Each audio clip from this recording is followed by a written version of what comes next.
Assalamualaikum warahmatullahi wabarakatuh. Alhamdulillah, puji syukur kehadirat Allah Subhanahu wa taala. Pada kesempatan kali ini saya masih diberikan kesempatan, diberikan oleh Allah Subhanahu wa taala untuk berbagi sedikit pengetahuan yang saya miliki atau pengalaman sedikit yang saya alami di masa lampau atau di kehidupan saya yang telah lalu.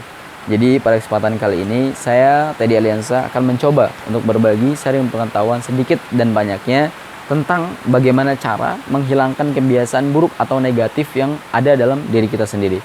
Teman-teman semua, sebetulnya aslinya kebiasaan buruk atau kebiasaan negatif dalam diri kita itu bisa dihilangkan dengan cara yang sangat-sangat mudah.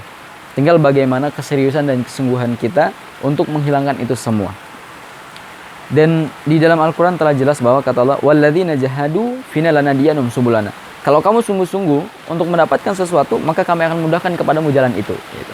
Yang pertama, untuk menghilangkan kebiasaan buruk atau kebiasaan negatif adalah niat. Kenapa harus niat? Karena tanpa adanya niat, kita tidak akan mampu, kita tidak akan bisa membuat sesuatu keseriusan dalam diri kita. Jadi niat ini untuk menandakan bahwa kita serius, gitu. Untuk meninggalkan perbuatan negatif tadi. Terus yang kedua ada doa. Doa ini kita harus minta kepada Allah Subhanahu wa taala bahwa kita yakin, ya Allah, hindarkan aku dari kebiasaan negatif, pindahkanlah aku menjadi kebiasaan positif, kebiasaan lebih baik, kebiasaan lebih maju, dan kebiasaan yang lebih powerful lagi. Kemudian dari doa itu ada yang namanya pengabulan doa tersebut. Bahkan Allah Subhanahu wa taala mengatakan, "Wa qala rabbukum ud'uni astajib lakum."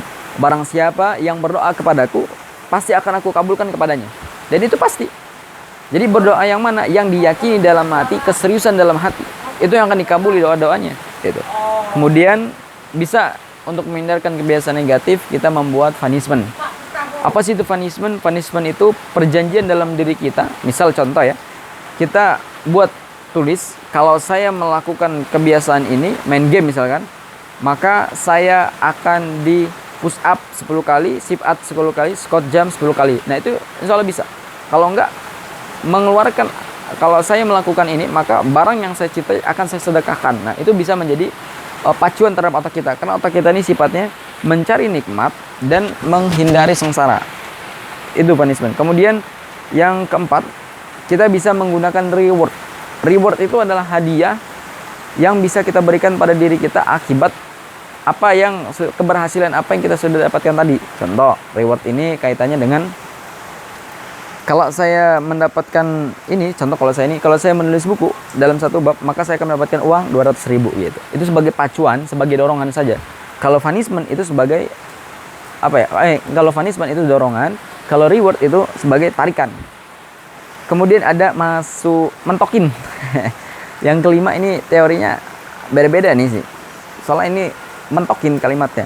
Jadi mentokin di sini untuk menghilangkan kebiasaan buruk adalah mentokin. Contoh misalkan, kalau kita mau menghilangkan kebiasaan main game, maka main game lah selama 7 hari itu.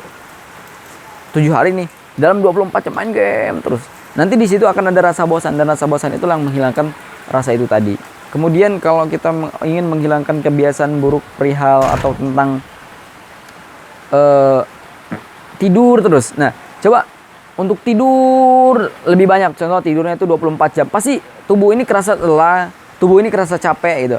Dan nanti akan ada produktivitas lain. Nanti di situ ada keseimbangan namanya. Hukum alam ada yang namanya keseimbangan di situ. Dan itu sebuah kepastian. Maka kalau kitanya malas mengkebiasaan buruk. Misalkan kita melakukan sesuatu yang tidak baik, gimana ya? Ya pokoknya kebiasaan buruk mentokin aja, fullin aja. Kalau kita belajar, misal kita main game terus nih, lu saja main game sampai 24 jam. Nanti otak kita akan merasa bosan dan berhenti dari itu semua. Nah itu teman-teman solusinya, dan itu caranya. Mudah-mudahan bermanfaat, dan saya juga masih belajar ini. Terima kasih sudah nonton video ini. Terima kasih. Wassalamualaikum warahmatullahi wabarakatuh.